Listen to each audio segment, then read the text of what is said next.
നമസ്കാരം. പാകിസ്ഥാനിലെ ഖൈബർ പഖ്തൂൺ പ്രവിശ്യയിൽ വീണ്ടും ഒരു ചാവേർ ആക്രമണം ഉണ്ടായിരിക്കുന്നു എന്നുള്ള ഏറ്റവും പ്രധാനപ്പെട്ട റിപ്പോർട്ടുകളാണ് ഈ മണിക്കൂറുകളിൽ പുറത്തു വരുന്നത്.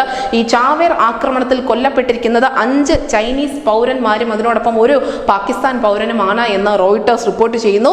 ലോക്കൽ പോലീസ് സ്ഥലത്തെത്തി ഇപ്പോൾ സ്ഥിതിഗതികൾ നിരീക്ഷിച്ചുകൊണ്ടിരിക്കുകയാണ്. എന്തായാലും ഇസ്ലാമാബാദിൽ നിന്നും ദാസുവിലെ ക്യാമ്പിലേക്ക് വരികയായിരുന്ന ചൈനീസ് എഞ്ചിനീയർമാരുടെ വാഹന വ്യൂഹത്തിന് നേർക്കായിരുന്നു സ്ഫോടക വസ്തുക്കൾ നിറച്ച വാഹനം ഇടിച്ചു കയറ്റിയത്. ഇങ്ങനെയാണ് ഈ ആക്രമണം ഉണ്ടായിരിക്കുന്നത്. ദാസുവിൽ ഒരു പ്രധാനപ്പെട്ട അണക്കെട്ടിന്റെ നിർമ്മാണ പ്രവർത്തികൾ നടന്നുകൊണ്ടിരിക്കുകയാണ്. ഇതിന്റെ ഭാഗമായാണ് ഈ ചൈനീസ് എഞ്ചിനീയർമാർ അവിടെ ഉണ്ടായിരുന്നത്. എന്തായാലും ചൈനീസ് പൗരന്മാർ കൊല്ലപ്പെട്ട നിലയ്ക്ക് അവർ മറുപടി പറയേണ്ടി വരും ചൈനയോട്. നമുക്കറിയാം, അടുത്ത കാലത്തായി ചൈനയും പാകിസ്ഥാനും തമ്മിൽ വലിയ രീതിയിലുള്ള സൗഹൃദം ഉടലെടുത്തിരുന്നു.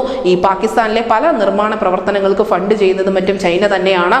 അതിനിടയിലാണ് പാകിസ്ഥാനിൽ തന്നെ ഒരു ചാവേർ ആക്രമണം ഉണ്ടായിരിക്കുന്നതും അതിൽ 5 ചൈനീസ് പൗരന്മാർ കൊല്ലപ്പെട്ടിരിക്കുന്നതും. തീർച്ചയായും ഇത് ഈ ചൈനീസ് പൗരന്മാരെ ലക്ഷ്യം വെച്ചുകൊണ്ടുള്ള ആസൂത്രിത നീക്കം എന്ന് തന്നെയാണ് വിലയിരുത്തപ്പെടുന്നതും.